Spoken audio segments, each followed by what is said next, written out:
Mbanje kubaramutsa mwese muri kumwe na Pasiteri Emmanuel Musinga Rupande kuva muri Indianapolis mu itorero rya Grace Tabernacle Church. Turabaramukije mwese abatwumva, abadukunda, inshuti n'abavandimwe. Imana ibagirire neza kubana natwe muri iki kiganiro.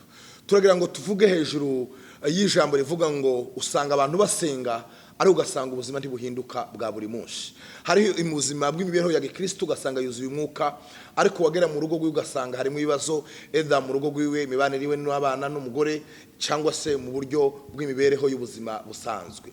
Ese biva kuki? Ni ukutamenya gukora, nuko Imana itamufasha, nuko nta mana hari, nuko atasenze cyane. Ese biva kuki? Rero dufite umutumirwa wacu mwiza cyane, umukozi w'Imana wakoze imirimo itandukanye y'ivugabutumwa, ni umunyamasengesho, akaba n'umukozi ukora imirimo itandukanye y'iterambere. Reka musabe abebwire.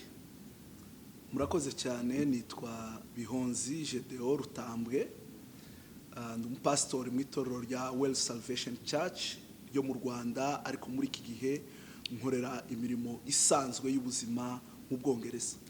Urakoze cyane. Mu Bwongereza ukora umurimo ki? Nkorera umuryango w'iterambere mpuzamahanga witwa World Vision. Imana iguha umugisha ku murimo mwiza ukora wo gufasha abantu gutera imbere. Rero nagira ngo tuganire hejuru y'ubuzima bwa Gikristo n'ubuzima bwo mu mibereho isanzwe. Ese ubuzima bwa Gikristo n'ubuzima bw'imibereho isanzwe, ni gute usanga umuntu ari umukristo ari ugasanga ubuzima bw'imibereho isanzwe?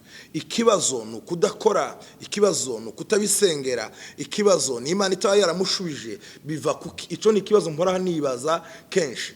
Rero ukaba uri umuhanga mu bintu bya development, kandi nzi wabaye umunyamasengesho imyaka myinshi, ndakuzi nkiri mutoya, uri umusore ukorera Imana kugeza ubwo wabaye pastori, nyuma uje kwigira ibintu bya development, nyuma naje kumva naje muri Amerika usigara mu Rwanda, numva ko warangije doctora, warayirangije, ndagira ngo nibyo sinabibonye, nabo abadasigaye bikora ukumva babishize hanze cyane, ariko ndagira ngo bitubwireho gatoya.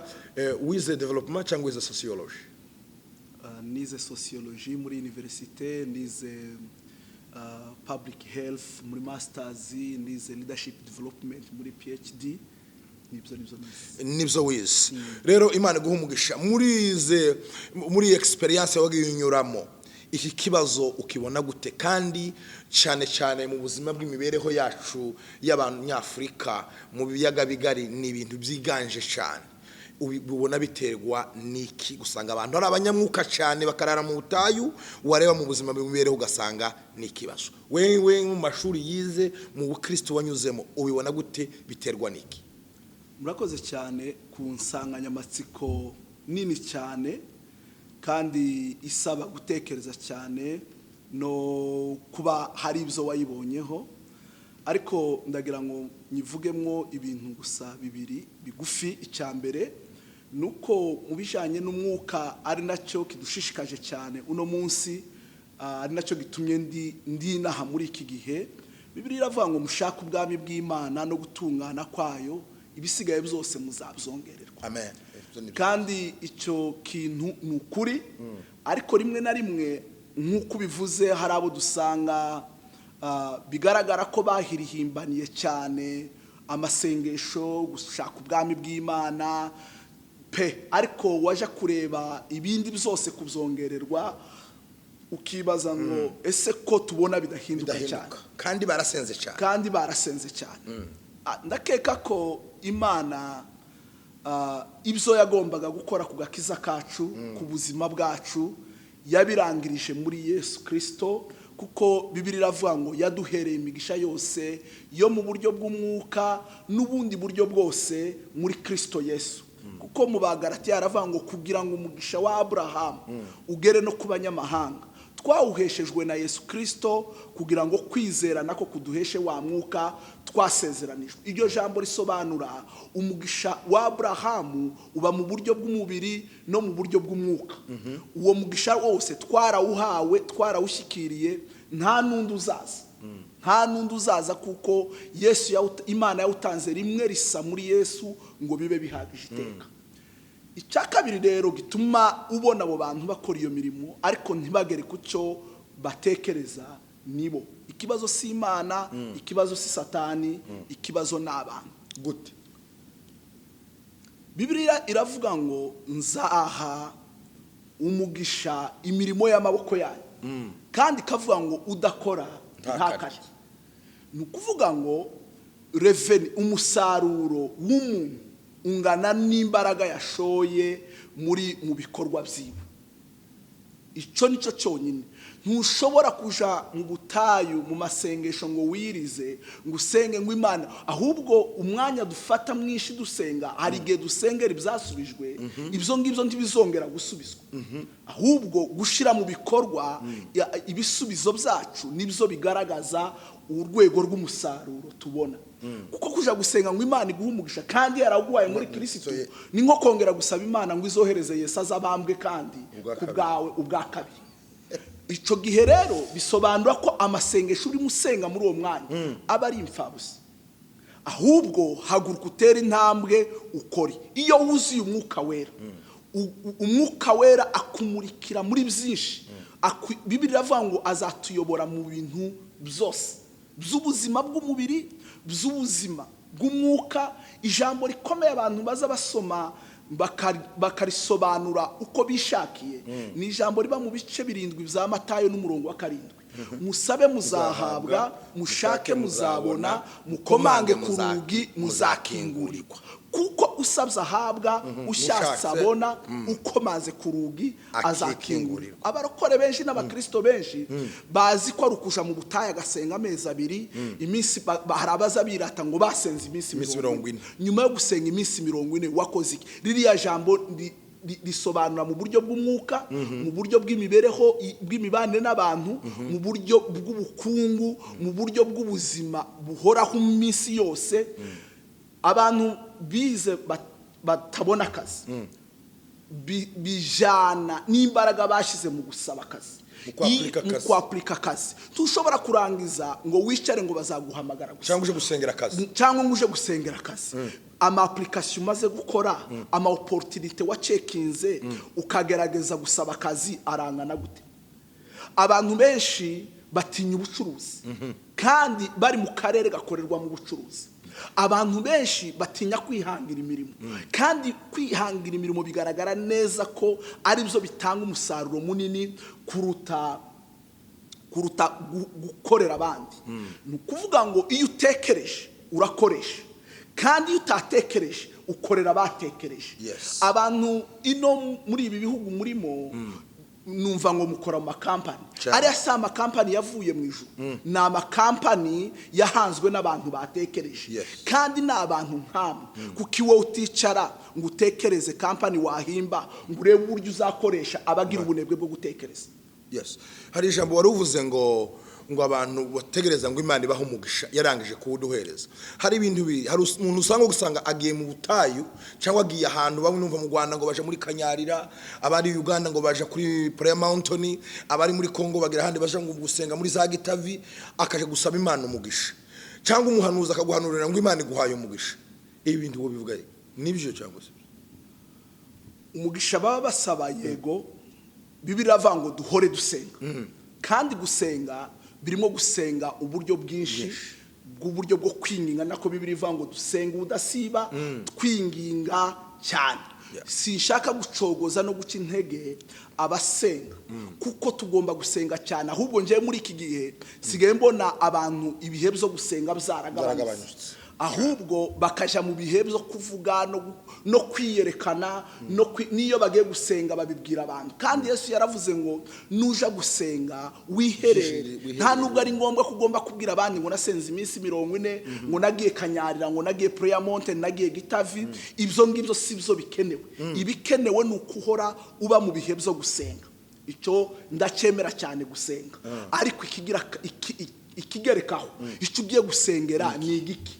Kuko ibyo bimwe uvuga ngo baje gusabira umugisha, namaze kubivuga ko umugisha watanzwe rimwe risa riba rihagije. Turawufite muri Kristo Yesu. Igisabwa ni ugutekereza cyane, gukoresha ubwenge, gukoresha impano twahawe, no kumurikirwa mu bitekerezo byacu, tugashora imbaraga mu gukora imirimo y'amaboko yacu, igahabwa umugisha. Manu yamanutse rimwe risa ntizongera kumanuka, kandi n'igihe cyo mu butayu iyo yamanukaga, abantu b'abanebwe ntibaje kuyitora cyangwa bakagira ibindi bahugiramo. Hari igihe yageraga ntibikiboneka akazategereza ikindi gihe. Hari imigisha myinshi ihora imanukira ba nyirayo ariko bakananirwa kuyigrabe, bakananirwa kuyifata, bakananirwa no kuyisobanukirwa, bagakomeza basenga ngo Imana ibahe umugisha kandi umugishira uruhande rwabo, ahubwo ntibakoresha ubwenge bwabo, ntibakoresha imbaraga zabo ngo batere intambwe, ngo batinyuke bakore ibibazanira umugisha. Imigisha iratugose, imigisha Imana yayicunshumuye itayigeze, ahubwo se kuki tudakira, kuki tutayibona, kuki ikidushishikaje ari ugusenga cyangwa ari ubukire? Ubukire bwa mbere ni ugushaka ubwami bw'Imana, ibindi byose bisaba gukoresha amaboko, kandi Bibiliya iravuga ngo imvura y'umugisha iyigwishiriza abeza n'ababi, ariko abo beza nibabasha kubibona bizabagirira umumaro. N'abababi yewe kuko Imana yabaremye ku isi kandi igomba kubaha ibatunga, nibabibona bizabagirira umumaro. Ntabwo rero kudatunga no kudakira ari umuvumo, ntabwo ari uko Imana itatanze umugisha, ahubwo nuko jewe mbona ahubwo abantu bacu benshi n'abanebwe, benshi bashaka ko abandi batekereza ariko bagakenera gusarura ntacyo babibye. None ikibazo nshaka kubaza, hari gusanga umuntu atazasenga ari umupagani, atemera n'Imana yewe cyangwa hari ugasanga yateye imbere cyane, ugasanga hari undi muntu w'umunyamwuka uzusenga cyane kandi wegereye Imana, uhora asoma Bibiliya igasaza akagura yindi, ugasanga biterwa niki? Namaze kukivugaho, nta mafaranga azava ikuzimu nk'uko benshi bakunze kubivuga. Uwo babonye afite nk'udufaranga ngo yagiye ikuzimu, nta kuzimu kubamwe amafaranga. Amafaranga iyo ushaka gusarura ibishyimbo ubiba ibishyimbo, iyo ushaka gusarura ibigori ubiba ibigori. Kandi Bibiliya iravuga ngo umunyabute asarura iki? Umunyabitotsi asarura ingonera. Uko niko Bibiliya mu Migani havuga. Ni ukuvuga ngo yaba ukiranuka yaba udakiranuka, iyo ushoye imbaraga mu gushaka amafaranga urayabona. Iyo uhinze umurima munini usarura byinshi, iyo uhinze umurima mutoya usarura bike bingana n'ubuso wahinzeho. Iyo udahinze na gato nta munyamasengesho, nta n'umunyizindi imbaraga bizera n'izindi imbaraga. Ntawe ndabona uja mu gisambu kitigeze gihingwa ngo asarure mwimbuto, hasarura bahinze. Ni ukuvuga ngo babandi ubona basarura kandi badasenga nuko bakora cyane. N'abakristo nibakora cyane bazasarura. Pawulo yaravuze ngo ntacyo nigeze nsabiriza abantu kuko nakoresheje amaboko yanje. None tugira ikibazo cyane abarokore cyangwa se abakristo, ngira ngo udusobanurireho.